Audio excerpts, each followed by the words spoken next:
Hello friends, आज हम कक्षा 10 के गणित अर्थात मैथमेटिक्स के अति महत्वपूर्ण ऑब्जेक्टिव प्रश्न को करने जा रहे हैं।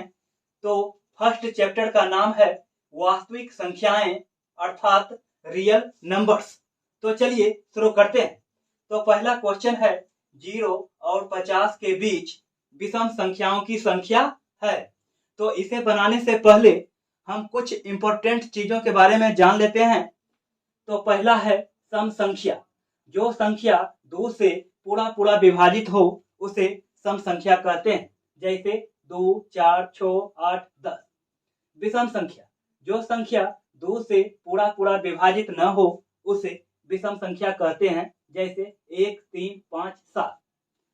अब यहाँ पे एक चीजों का ध्यान देंगे कि इस क्वेश्चन को हल करने के लिए हमने 0 से 50 के बीच संख्या को लिख लिए हैं, जो कि हमें बनाने में सुविधा होगा। तो क्वेश्चन है 0 और 50 के बीच विषम संख्याओं की संख्या है, अर्थात 0 और 50 के बीच कितनी विषम संख्या है। तो चलिए हम स्टार्ट करते हैं। तो पहला विषम संख्या है 1, 3, 5, 7, 9, 11, 13, 15, 17, 19, 21, 23, 25, 27, 29, 31, 33, 35, 37, 39, 41, 43, 45, 47, 49। तो अब हम सारे विषम संख्या को गिन लेंगे।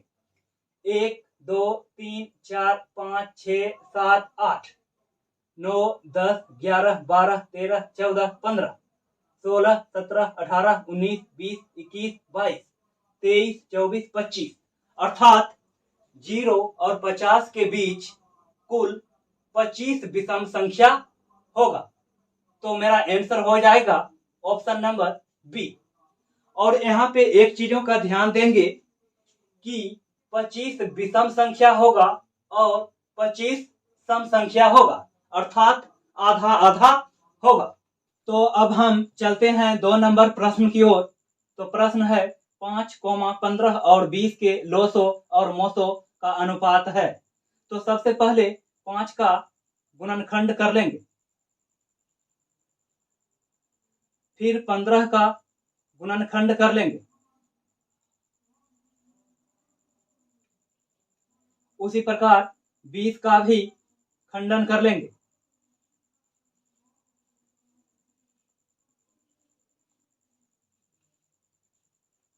अब हम 5 को लिख सकते हैं 5 गुणे 1, 15 को लिख सकते हैं 3 गुणे 5 गुणे 1,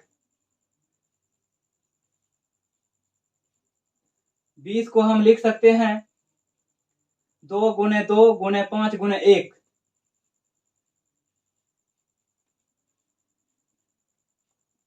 अब हम लोसो निकालेंगे।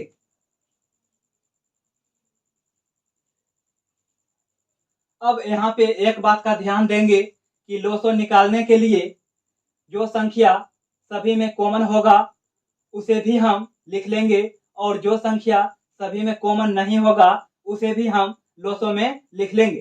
तो यहाँ पे देखिए कि 5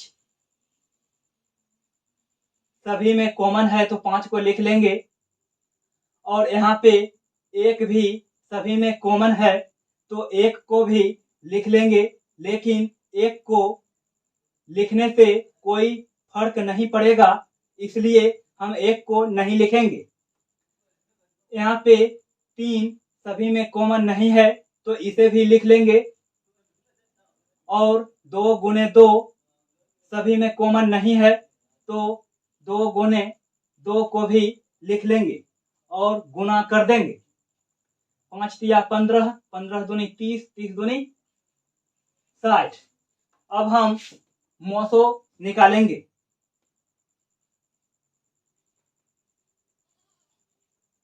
तो मोसो निकालने के लिए जो संख्या सभी में कॉमन होगा सिर्फ वही होगा।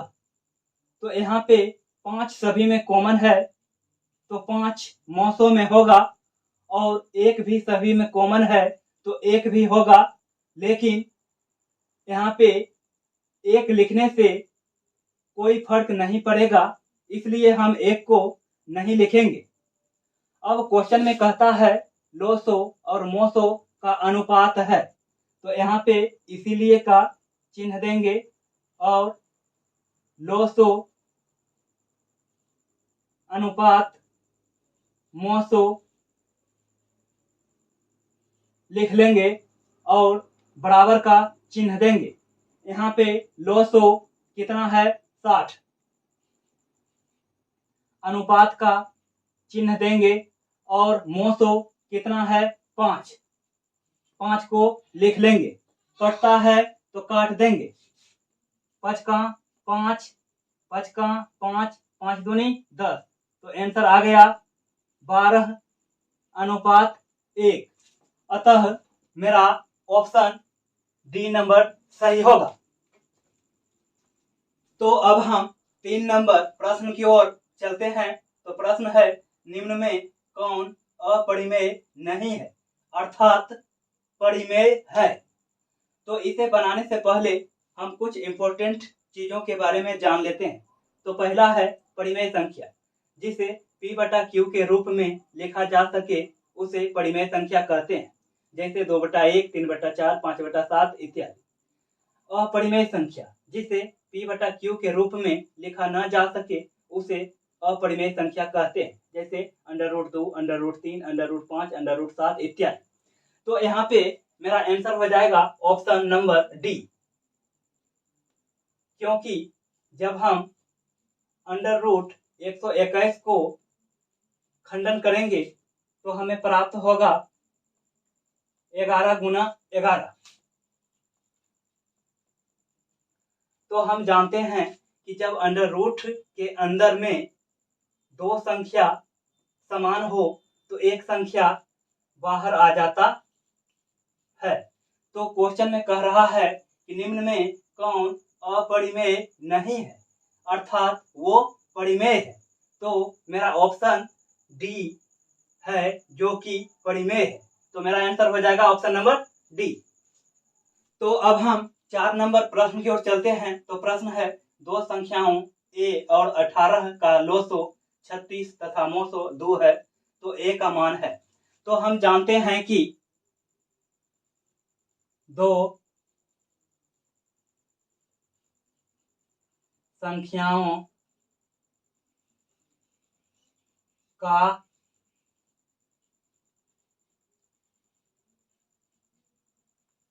गुणनफल बराबर होता है लोसो गुना मोसो। अब यहाँ पे ध्यान देंगे कि लिखा है 2 संख्याओं, तो यहाँ पे है 2 संख्याओं a और 18, उसका करना है गुणनफल। बराबर का चिन्ह देंगे। यहाँ पे लिखा है लोसो, तो लोसो है 36, गुना का चिन्ह देंगे, और यहाँ है मोसो, मोसो है 2, तो यहाँ से काट देंगे। 18 का 18, 18 दूनी 36, तो a बराबर आ गया 2 दूनी 4। तो मेरा ऑप्शन हो जाएगा सी। तो अब हम 5 नंबर प्रश्न की ओर चलते हैं। तो प्रश्न है यदि P तथा Q 2 अभाज्य संख्याएं हैं तो उनका मोसो है। तो इसे बनाने से पहले हम कुछ इंपॉर्टेंट चीजों के बारे में जान लेते हैं। तो है अभाज्य संख्या, जो संख्या 1 से तथा अपने से विभाजित हो उसे अभाज्य संख्या कहते हैं। जैसे 2, तो 2 1 से विभाजित होगा और खुद अपने से विभाजित होगा।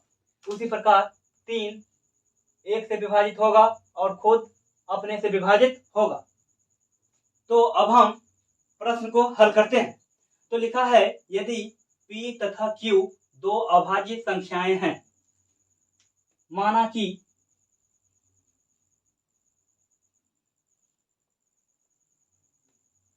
P बराबर 2 तथा Q बराबर 3। यहाँ पे लिखा है कि P तथा Q दो अभाज्य संख्याएं हैं, तो हम P और Q बराबर अभाज्य संख्या मान लिए। अभाज्य संख्या हम कोई भी ले सकते हैं। तो अब हम यहाँ पे 2 का खंडन करेंगे, उसी प्रकार 3 का खंडन करेंगे। अब हम 2 को लिख सकते हैं 2 गुना 1, उसी प्रकार 3 को लिख सकते हैं 3 गुने 1। तो उनका मौसो है, तो हमें मौसो निकालना है, इसीलिए मौसो बराबर। तो एक बात का ध्यान देंगे कि मौसो निकालने के लिए हमें जो संख्या सभी में कॉमन होगा, अर्थात जो संख्या सभी में मिलेगा, वही मौसो कहलाएगा। तो यहाँ पे एक ही ऐसी एक संख्या है जो कि सभी में मिल रहा है, अर्थात कॉमन है, तो मेरा मौसो होगा 1। तो मेरा ऑप्शन हो जाएगा डी। तो अब हम 6 नंबर प्रश्न की ओर चलते हैं। तो प्रश्न है, सबसे छोटी अभाज्य और सबसे छोटी भाज्य संख्या का गुणनफल है। तो इसे बनाने से पहले हम कुछ इंपॉर्टेंट चीजों के बारे में जान लेते हैं। तो है अभाज्य संख्या, जो संख्या 1 से तथा स्वयं से विभाजित हो उसे अभाज्य संख्या कहते हैं।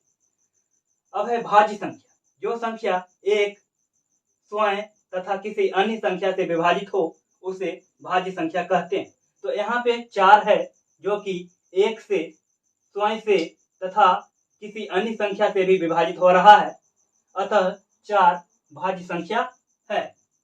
तो यहाँ पे ध्यान देंगे कि सबसे छोटी अभाज्य संख्या 2 है और सबसे छोटी भाज्य संख्या 4 है।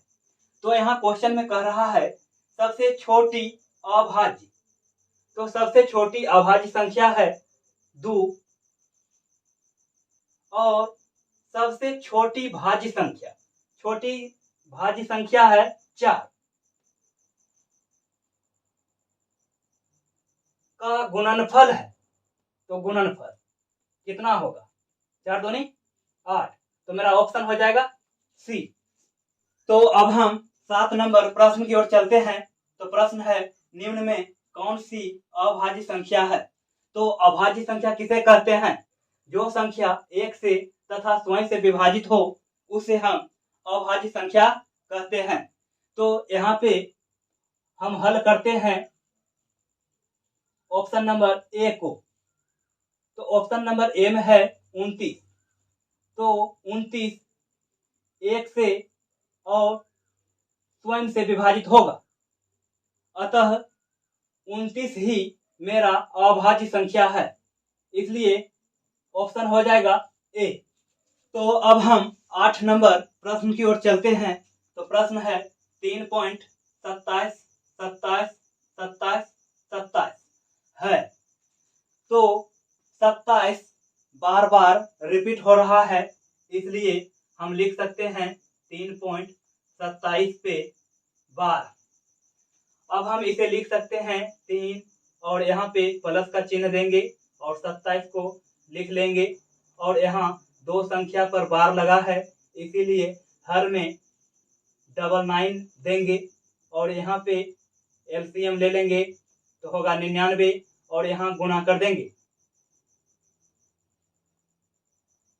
तो होगा 297 प्लस यहाँ पे 99, इसको एक बार में भाग लगाएगा तो होगा 27, जोड़ देंगे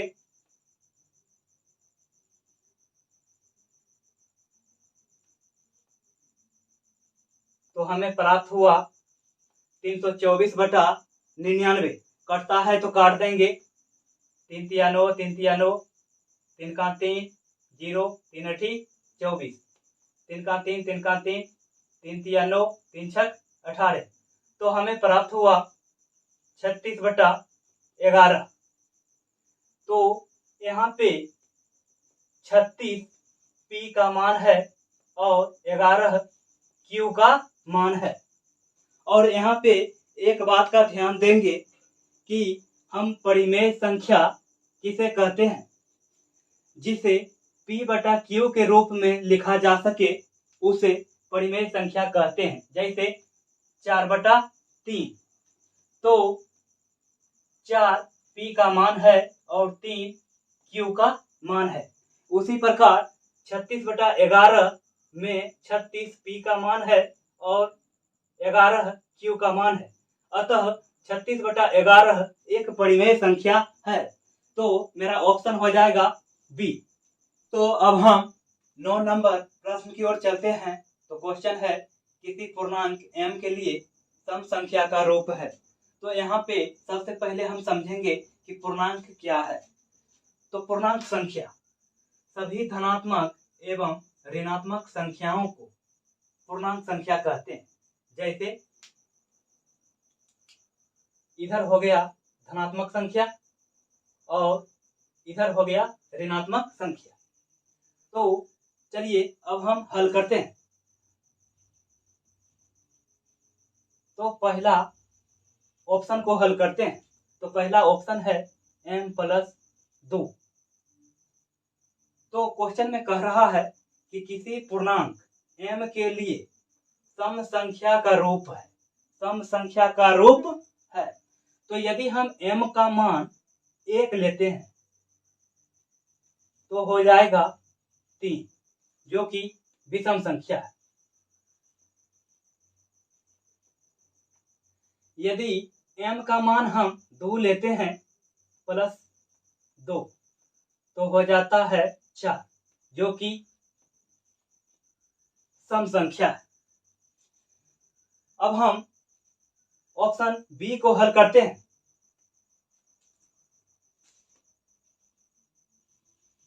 ऑप्शन बी में है 2m+1। तो 2 को लिख लेंगे, गुना का चिन्ह देंगे। यदि हम m का मान 1 लेते हैं +1 तो हो जाएगा 2 × 1 2 +1 हो गया 3, जो कि विषम संख्या है। उसी प्रकार 2 को लिख लेंगे, गुना का चिन्ह देंगे। यदि m का मान हम 2 लेते हैं प्लस का चिन्ह देंगे और 1 को लिखेंगे तो 2 दूनी 4 1 5, तो आया विषम। उसी प्रकार हम सी नंबर को हल करते हैं। तो यहाँ पे 2 को लिख लेंगे, गुना का चिन्ह देंगे और m का मान ले लेंगे 1, तो होगा 2, जो कि सम संख्या है। उसी प्रकार 2 ले लेंगे, गुना का चिन्ह देंगे, m का मान ले लेंगे 2, तो होगा 4, जो कि सम संख्या है। उसी प्रकार हम ऑप्शन डी को चेक कर लेते हैं।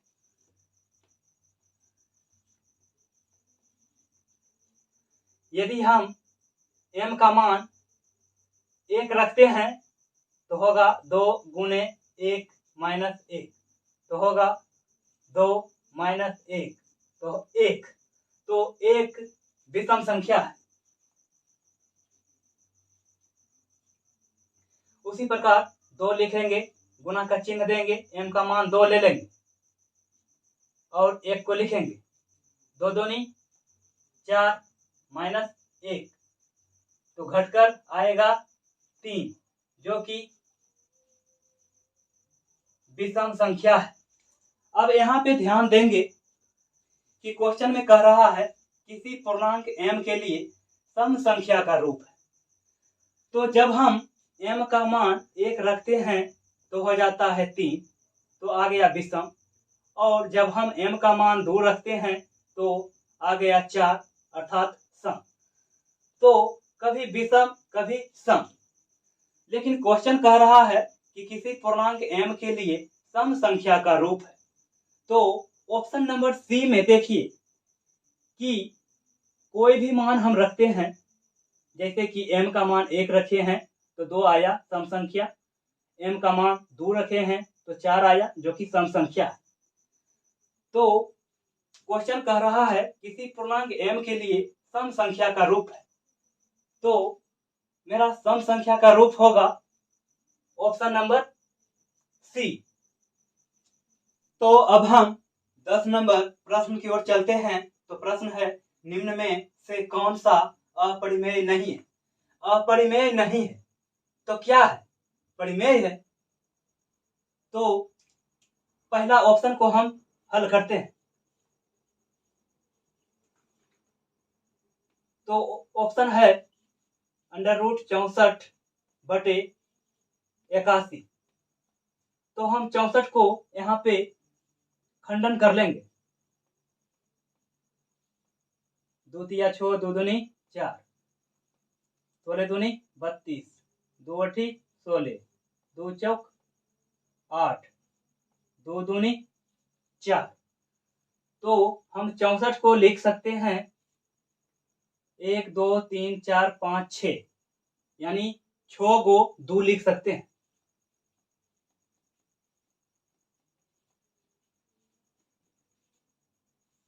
और बटा का चिन्ह देंगे और हर में 81 को लिख लेंगे, बराबर का चिन्ह देंगे।